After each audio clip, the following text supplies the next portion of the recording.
ओम शांति। आज 14 जून 2023 की बाबा की साकार महावाक्य। प्यारे बाबा बोले, मीठे बच्चे, तुम्हारा है सतु प्रधान संन्यास। तुम देश सहित इस सारी पुरानी दुनिया को बुद्धि से भूलते हो।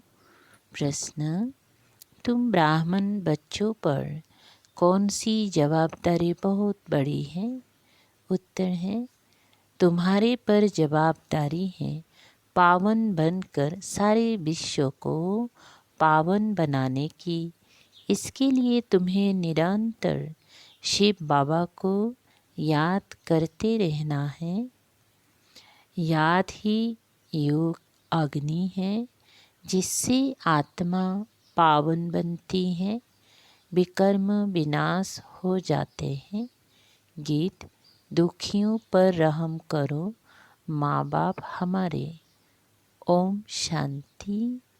बच्चों ने गीत सुना कि हम बच्चे हैं। तुम्हारा जरूर वह बाप है।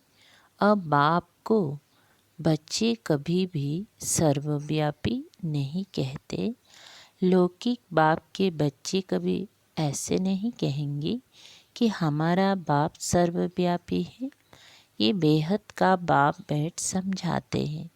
तुम सब बच्चे हो, तुम्हारा बाप है जिसको परम पिता कहते हैं।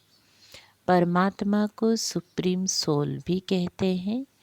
परम माना सुप्रीम, आत्मा माना सोल। तो जरूर सब बच्चे हैं और एक बाप है। सब भक्त एक भगवान को याद करते हैं। जिसको याद किया जाता है उनका जरूर नाम, रूप, देश, काल होता है। उनको बेअंत नहीं कहा जा सकता। मनुष्य ईश्वर बाप को बेअंत कहते आए हैं। उनका कोई अंत पा नहीं सकते हैं और फिर कहते हैं सर्वव्यापी हैं। यह तो बड़ा अनर्थ हो गया।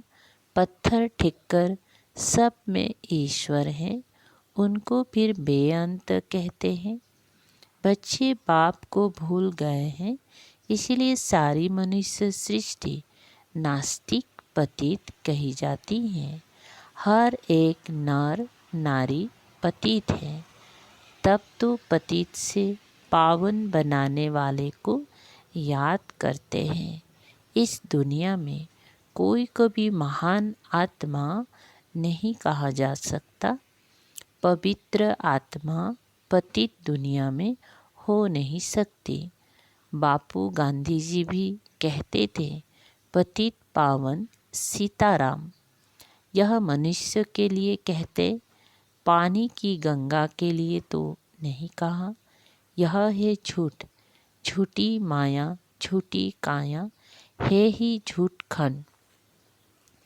सचखंड था जबकि नई दुनिया में नया भारत था। अब वही भारत पुराना हो गया है। भारत जब नया था तो उनको स्वर्ग कहा जाता है, जिसको 5000 बरस हुए। त्रेता में 2 कलाएं कम हुई। इस समय तो कलयुग है। इनको कहा जाता है पुरानी दुनिया। पुरानी दुनिया में पुराना भारत। वर्ल्ड नई भी होती है तो पुरानी भी होती है। अब है पुरानी दुनिया। सब मनुष्य नास्तिक है, इसीलिए दुखधाम कहा जाता है। फिर इस दुखधाम को सुखधाम तो एक ही बाप बना सकते हैं। भारत जो पावन था पतित बन गया है। जब प्योरिटी थी तो पीस, प्रॉस्पेरिटी थी। भारत की आयु एवरेज बड़ी थी, अभी तो बहुत छोटी है। भारत रोगी कब से बना है दुनिया नहीं जानती। ऐसे नहीं कहेंगी कि परंपरा से रोगी हैं। भक्ति शुरू ही द्वापर से होती है। कलयुग का जब अंत होता है तब बाप आकर ज्ञान देते हैं। ज्ञान है ही ज्ञान सागर के पास, ज्ञान का सागर नॉलेजफुल, यह उस बाप की ही महिमा है। मनुष्य सृष्टि का बीज रूप है। सर्वव्यापी कहने से बाप बच्चे का लाभ नहीं रहता। यह है अर्पण दुनिया, सब आपस में लड़ते रहते हैं, इसलिए इसको रौरव नरक कहा जाता है। भारत स्वर्ग था, अब नरक है। यह किसी को भी पता नहीं पड़ता है कि हम नरकवासी हैं तो जरूर नरक से ट्रांसफर होंगे, परंतु ऐसे नहीं कि नरकवासी पुनर्जन्म फिर स्वर्ग में ले सकते हैं। वो पुनर्जन्म सब नरक में ही लेते हैं। नरक को ही पतित दुनिया कहा जाता है। निर्वाण धाम आत्माओं के रहने का स्थान है, जिसको निराकारी दुनिया कहा जाता है। आत्मा स्टार इमर्टेल है, शरीर मर्टेल है। आत्मा को एक शरीर छोड़ दूसरा लेना पड़ता है। 84 जन्म का भी गायन है। 84 लाख जन्म कहना भी कोफड़ा है। बाप समझाते हैं, जो भी आत्मा पाठ बजाने आती है, आकर ऑर्गन्स में प्रवेश करती हैं, परंतु सबके 84 जन्म भी नहीं हो सकते। सतयुग में जो देवी देवता होंगे उन्हों के ही 84 जन्म होंगे। बाप कहते हैं, आगे भी कहा था, तुम अपने जन्म को नहीं जानते हो, मैं बतलाता हूँ। तुम हो ब्रह्मा कुमार कुमारियाँ। अच्छा, ब्रह्मा का बाप कौन है? शिव। ब्रह्मा विष्णु शंकर हैं शिव बाबा के बच्चे। उन्हों को भी अपना सूक्ष्म शरीर है। परम पिता परमात्मा को अपना शरीर नहीं है। बाप कहते हैं, मेरा नाम ही शिव है। भल कोई रुद्र भी कहते, कोई सोमनाथ कहते हैं, हूँ तो मैं निराकार। बरोबर भारत में शिव के मंदिर भी हैं। ज्ञान का सागर परम पिता परमात्मा को ही कहा जाता है। श्री कृष्ण को नहीं कहेंगी, वो तो सतयुग का प्रिंस है। उनमें यह आदि मध्य अंत का ज्ञान नहीं है। सतयुगी देवताओं में भी यह ज्ञान नहीं है। तुम जानते हो, अभी हम हीरे तुल्य बन रहे हैं। परम पिता परमात्मा के सिवाय कोई राजयोग सिखला ना सके। श्री कृष्ण को परमात्मा नहीं कह सकते। परमात्मा सिर्फ एक निराकार को ही कहा जाता है। उस बाप को ही सब भूले हुए हैं। इस समय सब पतित तमो प्रधान है। बाप कहते हैं, यह सारा वैरायटी मनुष्य सृष्टि का झाड़ है। तमो प्रधान रोगी दुखी है। भारत कितना ऊंच था, अभी तो कंगाल है। शास्त्र में तो कल्प की आयु ही लाखों वर्ष लिख दी है। समझते हैं कलयुग को अभी 40,000 बरस चलना है। बाप समझाते हैं, यह है घोर अंधियारा। अब ज्ञान सूर्य प्रगटा, अज्ञान अंधेर विनाश। बाप है ज्ञान सूर्य, वह आकर अज्ञान घोर अंधियारे को मिटाते हैं। अभी है ब्रह्मा की रात। सतयुग त्रेता को ब्रह्मा का दिन कहा जाता है। तो तुम हो ब्रह्मा कुमार कुमारियाँ, ब्रह्मा के बच्चे। ब्रह्मा तो विश्व अथवा स्वर्ग का रचयिता नहीं है, निराकार हेवनली गॉड फादर की ही महिमा है। वो बाप ही आकर राजयोग सिखलाते हैं। बाप कहते हैं, हे बच्चे, आत्माओं से बात करते हैं। आत्मा ही सब कुछ सुनती है, धारण करती है और संस्कार ले जाती है। जैसे बाबा ने समझाया है, लड़ाई के मैदान में मरते हैं तो संस्कारों अनुसार जन्म ले फिर लड़ाई में चले जाएंगे। इस समय सबकी आत्माएं तमो प्रधान है, सब एक दो को दुख देते रहते हैं। सबसे बड़ा दुख कौन देते हैं? जो तुम्हें परमात्मा से बेमुख करते हैं। इसीलिए शिव बाबा कहते हैं, बच्चे तुम उन सब को छोड़ो। गॉड इज वन कहा जाता है। तुम सब ब्राइड्स हो, मैं हूँ तुम्हारा ब्राइड ग्रूम। हे सजनिया, तुम बिल्कुल लायक नहीं हो स्वर्ग में चलने के लिए। माया ने तुमको बिल्कुल नालायक बना दिया है। यह है रावण राज्य, सतयुग में है राम राज्य। राम शिव को कहा जाता है। अभी तुम हो ब्राह्मण, परम पिता परमात्मा जो स्वर्ग की स्थापना करते हैं, उनसे तुम वर्षा ले रहे हो। भारतवासियों को स्वर्ग का वर्षा मिल रहा है। कलश माताओं पर रखा है। माता गुरु बिगर किसी का कल्याण नहीं होता। जिसके लिए गाते हैं तमेव माता स पिता, उनको फिर सर्वव्यापी कहना कितनी बड़ी भूल है। मात पिता को फिर बेअंत कह देते हैं। गाते भी हैं, तुम मात पिता हम बालक तेरे, तुम्हारी कृपा से सुख घनेरे। फिर बाप पर दोष कैसे रखते हो? बाप तो आकर पतित से पावन बनाते हैं, पतित रावण बनाते हैं। अभी रावण राज्य खत्म हो, राम राज्य फिर शुरू हो जाएगा। इस चक्र को अच्छी रीति समझना है।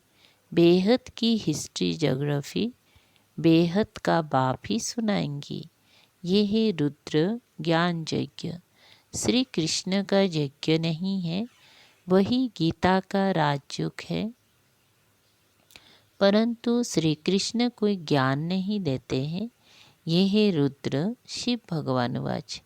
रुद्र ज्ञान यज्ञ से ही विनाश ज्वाला प्रकट हुई है।